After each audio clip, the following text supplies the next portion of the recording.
Going to ask the panellists for any of the other hurdle races they've got a view in to give you their very best bets. So pens and paper handy, or if you've got a good memory, just remember. Noel, you've got 7 other races, 7 other hurdle races. Which are the best standout bets for you in those? In the Fred Winter, I like a horse called Prospectus that's trained by Gavin Cromwell. Prospectus. He's got in off a good weight. And in the Triumph, I like Ricci's horse, Pertemps. I think on better ground at the festival, he'll reverse the form with Mega Fortune from Leopardstown. And I think he's going to improve a lot for his last run. So Prospectus and Pertemps for Noel. Joe? Definitely like so. I know he's favourite for the Triumph, but gorgeous looking horse. I saw him at Chepstow first time out, and he ticks all of our boxes. Big chance. Keels? Yeah, I got loads. That's what we like. Right. We're going to get 7 here. Listen up. Right, we'll start with the Mayor's Hurdle. We've got Vroom Vroom Mag and Apples Jade in there. I do not believe that their form is as unattainable as everybody else seems to believe. For all that Vroom Vroom Mag is a great mare and had loads of wins to her name, she's never run a really, really top-class figure in my eyes. And Paul Nicholls has got a horse called Lifeboat Mona, who absolutely destroyed Midnight Jazz, who Vroom Vroom Mag only just beat last time. And she's been trading at big double-figure odds for the last few weeks. She's only lost 1 race in her life. She's got a good turn of foot, and she's crying out for some decent ground as well, which she hasn't had. She's a massive price. On the Fred Winter, Denaria des Obeaux. The Fred Winter's a terrible race. As it stands, half the field are out of the handicap. I'm sure it'll be going to something at the top of the weights. And if she comes over, she's been given a mark of 139. I would have put her right on the heels of Mega Fortune and Pertemps if she hadn't clouted the second last, because she lost all momentum there. So I think she's a big player if Gordon Elliott brings her over. He said straight after the race last time that she probably wouldn't run. But, I mean, that might have been for the handicappers' ears.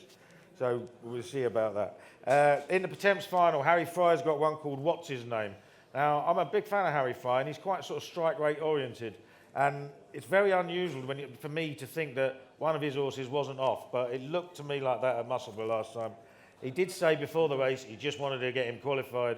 And he sort of hacked round in midfield.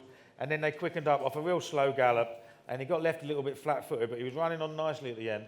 I know they think a lot of the horse, and in a strong run race, he's a massive player. I think he runs off 140. Mayor's Novice Hurdle, if Let's Dance runs, she will win. She's simple as that. She's 2 to 1. If it's non-run and no bet, just back her now, she'll win. Triumph Hurdle, we've got Master Blue Eyes. Was quite amazing. One of the biggest mistakes I've ever seen bookmakers make was when they went 20 to 1 and 16 to 1 straight after the Adonis Hurdle on Saturday. That run was excellent. Whether you think Charlie Parks would have won or not, I certainly don't. Right? He's pulled away from some reasonable horses, and he's done it in good style off a slowish gallop. Now, he was jumping the second last in line, and he's gone 11 lengths clear. The last 5 horses to win the Adonis by more than 5 lengths were Caterino, Snowdrop, Soldatino, Well Chief, and Punjabi. Right? The first 3 of those won. Well Chief was second, beating ahead, and became a top-class chaser. And Punjabi was 4th and won the Champion Hurdle 2 years later. Good ground, graded races, good ground, wide margin winners. They tell you that a horse has got class, and this horse has got class. That's all very well, but I feel he could have done a bit more research. To be honest. And everyone tells me the storyteller will win the Martin Pipe, but the market now tells you that because it's been smashed in the last few days. Yeah, and those kind of horses just don't win, do they? Not very often. Not this far out. Not very often. Don Poli won that. Can you believe that? Yeah, but Don Poli got absolutely hammered on the day, didn't it? He did, yeah.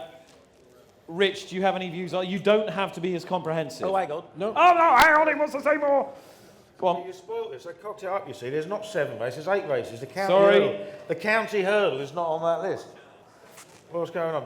There are 2 Nicky Henderson horses in the County Hurdle that are both of interest. Peace and Co and Obviously, Hargam. Peace and Co and Hargam. Right, Peace and Co. Obviously, he had a shocking year last year. He was about 6 to 1 for the Champion Hurdle, and a lot of the speed figure boys were talking about backing him to take on Foheen because they thought he was that good in the Triumph. Right, and then he was absolutely useless last year. He pulled the jockey's arms out. He wouldn't do anything they wanted to do.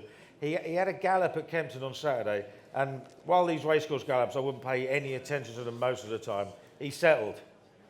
right, and he settled at the racetrack. Now, I still wouldn't back him until he'd got down to the start. But if he goes down to the start without pulling the jockey's arms out, he's down to a mark of 144, which is stupidly low if he's as good as he was 2 years ago. Is he the decoy for Hargam? Well, I mean, Hargam's another one. If he ran this race 5 months ago in October and Hargam was on a mark of 140, he'd have been 3-1 favourite. And he's 33-40 to 1. He's dropped £15 in 4 starts, all of which has been shit, which is why he's dropped that far. But, I mean, we spoke to Nico last night and I asked him about it and he said, I wouldn't put you off. He said, he's not working badly. We don't think he's gone. And again, he's a horse who's only like 6. Like, you know, so he's a horse that could come back. And he's, you know, a mark of 140. You know, he ran to about 155 first time up this season.